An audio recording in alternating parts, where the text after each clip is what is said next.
देर के लिए माताओं, अब आप सावधानी से सुन लो मेरी बात। जीवन में यदि नारी कृत्रिम श्रृंगार करती है तो पति की उपस्थिति में करती है, यह शास्त्र कहता है।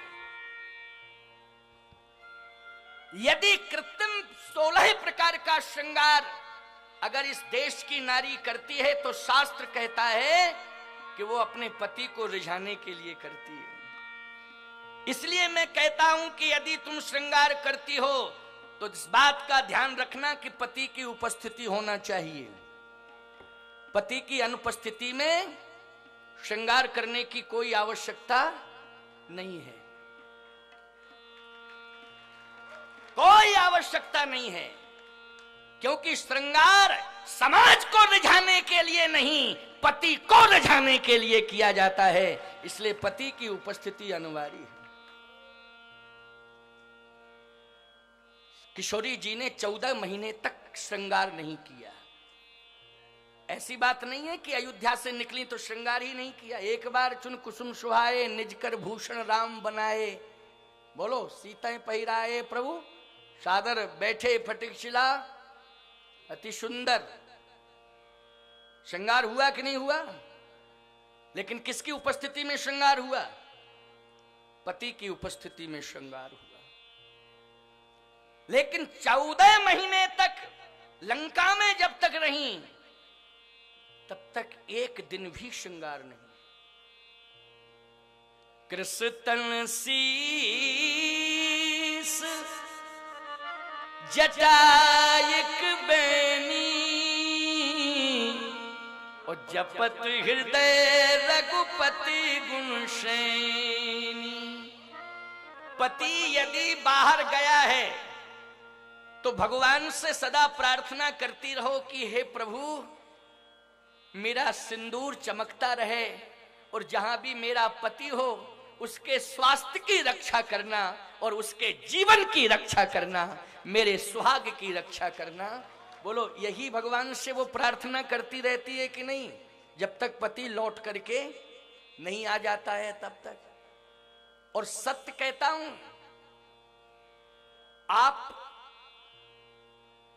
भारत की परंपरा बता रहा हूं, अब परंपरा बदल गई हो तो मैं क्या कह दूं भाई, तो विडंबनाएं हैं।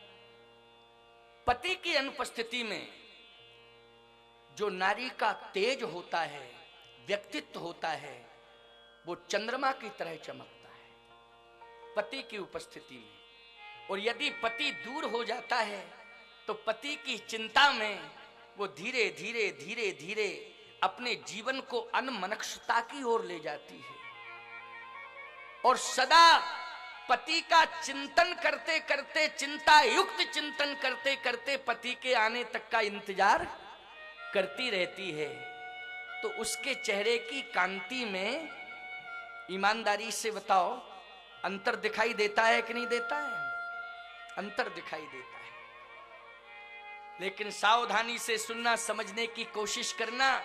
यदि भारतीय नारी को भले ही किसी भी प्रकार की कहीं कोई खानदान में सुविधा ना मिले, किसी भी प्रकार की कहीं कोई भौतिक संसाधनों की सुविधा ना मिले, तो वो असुविधाओं में जी लेती है, लेकिन अपने पति के चरणों में अपना समर्पण करके अपने जीवन में सतीत्व की शक्ति का अर्जन करती रहती है और सदा उत्कर्ष को प्राप्त होती रहती है, सदा उत्कर्ष को प्राप्त होती रहती है। यह है पति पारायणता की शक्ति, इसको कहते हैं। यह भारत की नारी को सौभाग्य मिला है और अन्य किसी देश की नारी को यह सौभाग्य नहीं मिला है। और एक बात मैं कह रहा हूं, आज विश्राम दिवस की पावन वेला में एक समाधान दिए देता हूं। आज सबसे बड़ी विडंबना है, लोग मुझसे प्रश्न करते हैं कि महाराज जी आज वर्तमान में हम अपनी बेटियों को शिक्षा की क्रांति में अगर आगे ले जाना चाहें तो हमें अपने गांव से, अपनी तहसील से, अपने जिले से, अपने मंडल से अलग भेजना पड़ेगा। बोलो भाई, आपकी बेटी पूना में पढ़ रही है, आपकी बेटी बेंगलोर में पढ़ रही है, आपकी बेटी बॉम्बे में पढ़ रही है, आपकी बेटी राजस्थान कोटा में पढ़ रही है, अगर शिक्षा की क्रांति में आपको दूर भेजना पड़ेगा कि नहीं? क्या यह संभव है कि जहां आपकी बेटी पढ़ रही है वहां माता पिता रह सकते हैं घर छोड़ के? आप कहते हो महाराज जी ऐसी कंडीशन में मैं क्या करूं, क्या शिक्षा से वंचित कर दूं अपनी बेटी को? नहीं नहीं, शिक्षा से वंचित नहीं करना है। बेटी को भी शिक्षाविद बनाओ और बेटे को भी शिक्षाविद बनाओ। श्रम और शिक्षा दोनों का समन्वय होना चाहिए। श्रम भी करो और शिक्षा को भी स्वीकार करो। यह नहीं कि केवल हम श्रमजीवी बने बुद्धिजीवी न बने, और यह भी नहीं है कि हम केवल बुद्धिजीवी बने श्रमजीवी न बने। श्रम और बुद्धि का समावेश होना चाहिए। बहुत बढ़िया चिंतन दे रहा हूं। हाँ, बात समझ में आ रही है कि नहीं आ रही है? और समाधान भी कर रहा हूं, बहुत बढ़िया अक्षरशः समाधान दे रहा हूं। अब देखो समाधान कैसे मिलेगा, आपको नोट कर लेना। आपको मेरी बात सदा याद रहेगी कि कोई साधु आया था और अतिरुद्र महायज्ञ में ऐसी बात कह गया था कि आज भी उस बात का आधार मान करके हम अपने परिवार का संचालन कर रहे हैं और मर्यादित संचालन कर रहे हैं। वो कैसे? भगवती सीता अपने देश को छोड़ करके विषम परिस्थिति में गईं। किसी की सहमति से नहीं गईं, एक परिस्थिति जन्य स्थिति में गईं। बोलो गईं कि नहीं गईं? लेकिन जब दूसरे देश में पहुंची, बोलो कोई शस्त्र साथ में लेके गई थी क्या? नहीं। क्या कोई सुरक्षा उनके साथ थी? नहीं। लेकिन 14 महीने अकेली लंका में रह करके पूर्ण सुरक्षित रही कि नहीं रही? निष्कलंकित जीवन रहा कि नहीं रहा? वो एक अलग बात है कि कोई उदाहरण मिल जाता है, कह देता महाराज वो फलाने अयोध्या के किसी ने कह दिया था, वो ऐसा वैसा वैसा। अरे लालू यादव नरेंद्र मोदी को आए बाएं साएं बके तो क्या दोष? उसकी बात पर हम भरोसा करेंगे क्या? उसकी बात पर हम यकीन करेंगे कि लालू यादव ने अगर नरेंद्र मोदी का विरोध कर दिया तो हम माने कि साहब नरेंद्र मोदी लायक नहीं है, हैं? ये ना समझ लोग अगर किसी भी प्रकार की टिप्पणी उज्जवल व्यक्तित्व के ऊपर करते हैं तो समाज को बहिष्कार कर देना चाहिए। ऐसे लोगों का बहिष्कार करना चाहिए। ऐसे लोगों का जो केवल नकारात्मक सोच ही अपनाए हो अपने जीवन में, कभी सकारात्मक जिसका दृष्टिकोण ही न रहा हो, ऐसे लोगों का समर्थन करना सबसे बड़ा पाप होगा।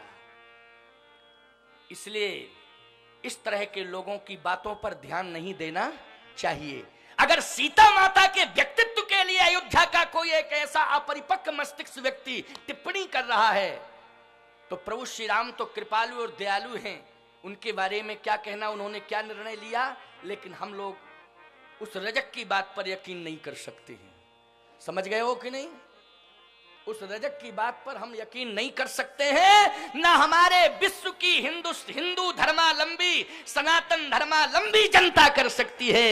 हमारी माता सीता का चरित्र, उज्जवल चरित्र, 14 महीने तक लंका में आज अपने व्यक्तित्व को सुरक्षित किए हैं। ना कोई शस्त्र था, ना सेना थी। कौन था? आपकी बेटी बेंगलोर में रह रही है, पूना में रह रही है, इंदौर में रह रही है, कोटा राजस्थान में रह रही है। जहां भी आपको उचित प्रतीत हो रहा है आप शिक्षा के लिए अपनी बेटी को वहां भेज रहे हैं। संभव नहीं है कि साथ में माता पिता रह सकें, लेकिन आज मैं विश्वास दिलाता हूं भगवती किशोरी जी लंका में 14 महीने तक सुरक्षित रहीं, उज्जवल व्यक्तित्व उनका रहा और आज निष्कलंक जीवन जीती रही 14 महीने तक। किसके बल पर? ना सेना के बल पर, न ही शस्त्र के बल पर, केवल अपने चरित्र के बल पर। हमारी बेटी कहीं भी रहे, चरित्र की शक्ति उसके साथ होना चाहिए। यदि चरित्र बल उसके साथ रहेगा तो हम निश्चित रूप से कहीं भी रहें, किसी भी जगह रहें, हम अपने व्यक्तित्व को सदा सुरक्षित रखेंगे और अपने कुल को सदा निष्कलंकित रखेंगे और अपने व्यक्तित्व को बेदाग रखेंगे यदि हमारे साथ हमारा चरित्र है। और चरित्र कौन देता है? माता पिता। चरित्र एक संस्कार से प्राप्त होता है, इसलिए माता पिता को चाहिए कि अपनी बेटी हो चाहे अपना बेटा हो, हम भले ही घर द्वार मकान दुकान व्यापार ना दे पावे, लेकिन अपनी संतान को चरित्र का संस्कार अवश्य देंगे जिससे हमारा कुल उज्जवल रहे, हमारे भारत की अस्मिता सुरक्षित रहे। इसलिए बेटियां अपने कुल खानदान के कैरेक्टर और चरित्र को लेकर के अपने साथ कहीं भी रहें, उनका व्यक्तित्व सदा सुरक्षित रहेगा, लेकिन पश्चिमी कल्चर से प्रभावित न हो। बस इस बात का ध्यान जरूर रखा जाए कि पश्चिमी कल्चर से प्रभावित ना हो। एक बार हमसे कहने लगे लोग, महाराज जी आप बराबर पश्चिमी कल्चर का विरोध करते हैं। हमने कहा बिल्कुल करते हैं, करता रहूंगा। बोले महाराज जी नारी नारी एक समान, चाहे भारत की हो चाहे विश्व की हो, नारी नारी एक समान, इसमें अंतर की क्या बात? हमने कहा बहुत अंतर है। बोले क्या अंतर है? मैंने कहा अंतर यह है, एक होता है मिट्टी का पात्र, मिट्टी का पात्र जैसे मिट्टी की प्याली, मिट्टी की प्याली देखी आपने? परई, जिसको तुम लोग क्या बोलते हैं यहाँ? परई क्या कहते हैं? कुल्हड़। कुल्हड़, कुल्हड़ होता है गहरा और प्याली होती है, परई होती है चौड़ी। क्यों परई? उसको क्या बोलते? कुल्हड़। उसको भी कुल्हड़ कहते हैं क्या? पारा है, पारा। ठीक ठीक ठीक ठीक, प्याली कह लो, पारा कह लो। एक होता है मिट्टी का पारा प्याली, कुल्हड़ कह लो चाहे पारा कह लो, और एक होता है चीनी का पारा, चीनी का कुल्हड़, चीनी का कप, चीनी का कुल्हड़, मिट्टी का कुल्हड़। अच्छा बोलो दोनों में अंतर है कि नहीं? आप कहो प्रयोग में तो दोनों ही आते हैं, मिट्टी का कुल्हड़ भी प्रयोग में आता है और चीनी का कुल्हड़ भी प्रयोग में आता है, जिसको आप कप कहते हो, चाय पीते हो, है ना? लेकिन अंतर यही है, एक बार प्रयोग में मिट्टी का कुल्हड़ आता है, एक बार, दोबारा नहीं आता। आता है दोबारा? कि धोधा के रख लेते हो कुल्हड़ को, फेंक देते हो ना, अलग कर देते हो कि नहीं? लेकिन जो चीनी का कप होता है उसको एक बार नहीं कई बार आप प्रयोग में लाते हो कि नहीं लाते हो? लाते हो कि नहीं? क्योंकि वो हमेशा पवित्रता का ढिढोरा पीटता है कि मैं पवित्र हूं, मैं पवित्र हूं, मैं पवित्र हूं। लेकिन मिट्टी का कुल्हड़ कहता है खबरदार, एक बार ही मैं किसी का स्पर्श करूंगा, दोबारा टूटना पसंद करूंगा, लेकिन दूसरे के मुंह से लगना पसंद नहीं करूंगा। खबरदार अगर तुमने साहस किया। भारत की नारी का कैरेक्टर, चरित्र मिट्टी के कुल्हड़ के समान है। भारत की नारी का चरित्र मिट्टी के कुल्हड़ के समान है और विदेशी नारी का चरित्र चीनी के प्याले के समान है, चीनी मिट्टी के कप के समान है। एक बार जिसका वर्ण कर लेती है, मंडप के नीचे एक बार जिसका वर्ण कर लेती है, अग्नि को साक्षी करके जिसका वर्ण कर लेती है, समाज को साक्षी करके जिसका वर्ण कर लेती है, देवताओं को साक्षी करके जिसका वर्ण कर लेती है, पृथ्वी मां को साक्षी करके जिसका वर्ण कर लेती है, अंत तक उसी के चरणों में समर्पित रहती है। मरना पसंद करती है लेकिन दूसरे को स्वीकार करना पसंद नहीं करती है। केवल एक के चरणों में ही उसका समर्पण और उसका मरण दोनों ही होता है। समर्पण भी एक के चरणों में और मरण भी एक के ही चरणों में होता है।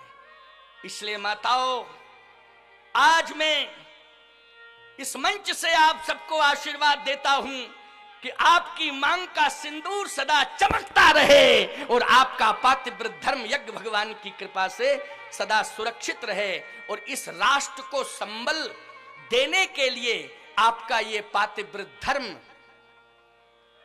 शक्ति की पराकाष्ठा बन करके राष्ट्र को मजबूत करता रहे, मजबूती देता रहे। हमारा यही आप सबके लिए आशीर्वाद है, आप सबके लिए यही मेरा कहना है। तो जीवन में 3 सजावत देश को सती संत और शूर, और 3 लजावत देश को कपटी कायर क्रूर। 3 लजावत देश को कपटी कायर क्रूर। आपको मालूम होना चाहिए 3 ही सजाते हैं ना देश को, संत, सती और सूर। हमारे संत जी पधार रहे हैं। देखो स्वामी श्री राम प्रियदास जी महाराज, ये इस समय अयोध्या माझा मंदिर के श्री महंत हैं और बड़े ही भजनानंदी संत हैं। हमारे बहुत पुराने 40 साल पुराने परिचित के संत और बड़े ही संत सेवी, बड़े ही विनम्र, बड़े ही दिव्य महापुरुष पधारे। उनका स्वागत है और अपने संत मंडली के साथ वो पधार रहे हैं। आए विराजें, उनका स्वागत। तो आज सभी संत पधार रहे हैं। जय हो, जय हो।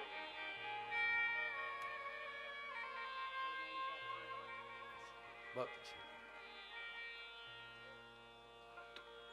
बोलिए श्री सीताराम नाम भगवान की जय, श्री भक्तवत्सल भगवान की जय, श्री यज्ञ नारायण भगवान की जय। हाँ, तो मन की एकाग्रता, यह है भारतीय नारी के व्यक्तित्व का दिग्दर्शन, जो आज भगवती सीता ने लंका में रहकर 14 महीने की कठिन तपस्या करके आज पूरे विश्व को विश्वस्त कर दिया है। इसलिए ध्यान से सुनना। हनुमान जी ने कहा बस मेरी माँ तो रोती हुई मुझे मिलेगी। और बोलो माता जी का दर्शन रोता हुआ कि नहीं? निज पद नयन दिए मन, राम पद कमल लीन,